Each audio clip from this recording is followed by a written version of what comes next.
വിദ്വേഷ പരാമർശത്തിന് റിമാൻഡിലായ പി.സി. ജോർജിന് ജാമ്യം. ഈരാറ്റുപേട്ട മജിസ്ട്രേറ്റ് കോടതിയാണ് ജാമ്യം അനുവദിച്ചത്. ആരോഗ്യനില പരിഗണിച്ച് കർശന ഉപാധികളോടെയാണ് കോടതി ജാമ്യം അനുവദിച്ചത്.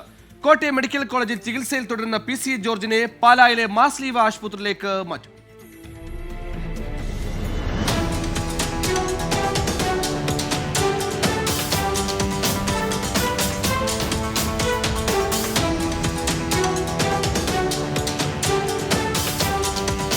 സമാന വിദ്വേഷ പരാമർശങ്ങൾ ആവർത്തിക്കരുതെന്ന കർശന ഉപാധിയോടെയാണ് പി.സി. ജോർജിന് ഈരാറ്റുപേട്ട മജിസ്ട്രേറ്റ് കോടതി ജാമ്യം അനുവദിച്ചത്.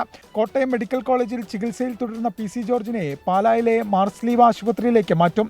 രാജ്യവിരുദ്ധ ശക്തികളോട് വിട്ടുവീഴ്ചയില്ലാത്ത നിലപാട് പി.സി. ജോർജ് തുടരും. ജാമ്യം ലഭിച്ചതിൽ സന്തോഷമെന്നും ഷോൺ ജോർജ്. ഈരാറ്റുപേട്ട മജിസ്ട്രേറ്റ് കോടതിയാണ് അദ്ദേഹത്തിന് ജാമ്യം അനുവദിച്ചിട്ടുള്ളത്. അതിനുള്ള സന്തോഷം രേഖപ്പെടുത്തുന്നു.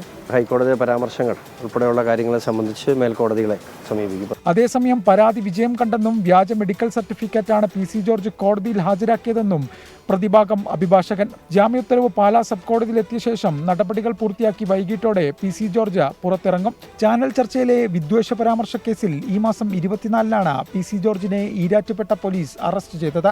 ഹൈക്കോടതി മുൻകൂർ ജാമ്യാപേക്ഷ തള്ളിയതോടെ പി.സി. ജോർജ് മജിസ്ട്രേറ്റിന് മുന്നിൽ കീഴടങ്ങുകയായിരുന്നു. 24 കോട്ടയം.